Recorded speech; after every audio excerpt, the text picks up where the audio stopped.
welcome back, Body and Sense here. Kamusta kayo, people? I'm back again with another review na naman para sa inyo, guys.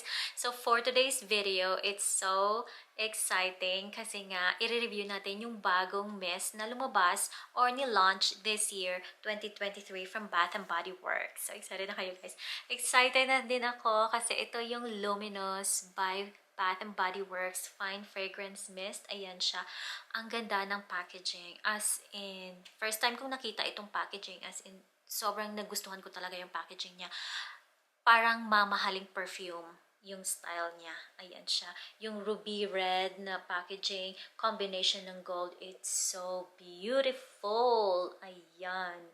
And plus yung cap niya, guys. Ayan, sobrang ganda talaga. As in, o, diba? Ayan siya. I love it, guys. And then, dito sa likuran, makikita nyo yung fragrance notes niya, guys. Andyan yung fragrance notes niya. And, ayan siya. Yung ingredients. Ayan. Ito yung regular price niya. $18.95. And yun yung ilalim ng bottle. Ayan siya. So, excited ako, guys. Kasi nung na-try ko siya, actually, nung na-try ko siya, sobrang nagustuhan ko siya. At first. Sinong may nagsabi? Merong nagko-comment na yung Luminous daw is amoy matanda.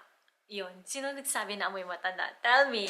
But this one, guys, nung first spray ko siya, sobrang nagustuhan ko talaga yung amoy ng Luminous by Bath and Body Works. First spray, guys, parang, alam mo yung kahilera niya yung You're the One. Ganon siya. Yung amoy niya. But in a mature way.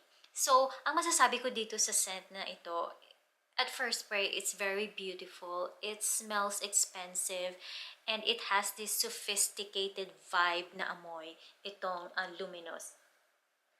And I must say though, na hindi siya katulad ng ibang Bath and Body Works na, alam mo yung bagay sa mga youth, teenager. Ayun, ito siya. This is definitely a mature woman na scent. Itong Luminous, guys. Ayan siya. Alam nyo, nung una ko siyang na-spray, parang amoy dahlia siya para sa akin. Oo, kasi siguro itong praline amber, parang may kapareha sila.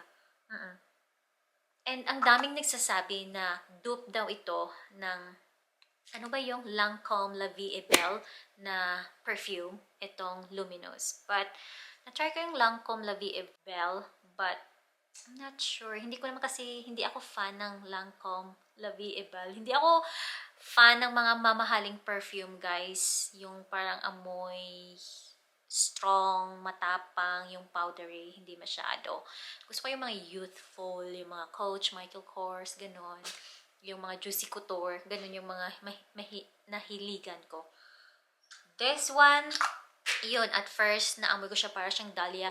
Yung alam mo yung unang lumabas na dahlia, yung parang concentrated siya, and then maganda yung amoy ng first na lumabas na dahlia. Ngayon, yung dahlia na lumabas na change nila yung packaging, I do agree na parang lighter na lang yung scent niya. Hindi na siya masyadong matapang kaysa sa before. So, this one, guys, ang masasabi ko, yes, mature yung amoy niya. Nung nag-dry down na siya, guys, para sa akin, para siyang Into the Night, na hindi siya masyadong floral or hindi siya masyadong sweet. Parang ganun siya. But, nung nag-dry down na siya, totoo na naamoy ko talaga na para siyang pangmatanda. Itong Luminous na Bath and Body Works. Madam na madam yung amoy niya. So, definitely, hindi siya bagay sa mga teenagers, hindi siya bagay sa mga young people. Bagay ito sa mama nyo, sa lola nyo, guys. So, yun lang masasabi ko. Totoo na amoy, siya, pang matanda siya talaga. So, para sa akin, yung dry down niya, yung finish niya is a most grown and, sexual amber na amoy. But, parang, parang, totoo, parang pang lola talaga siya. Yung tsaka plus yung powdery na amoy niya.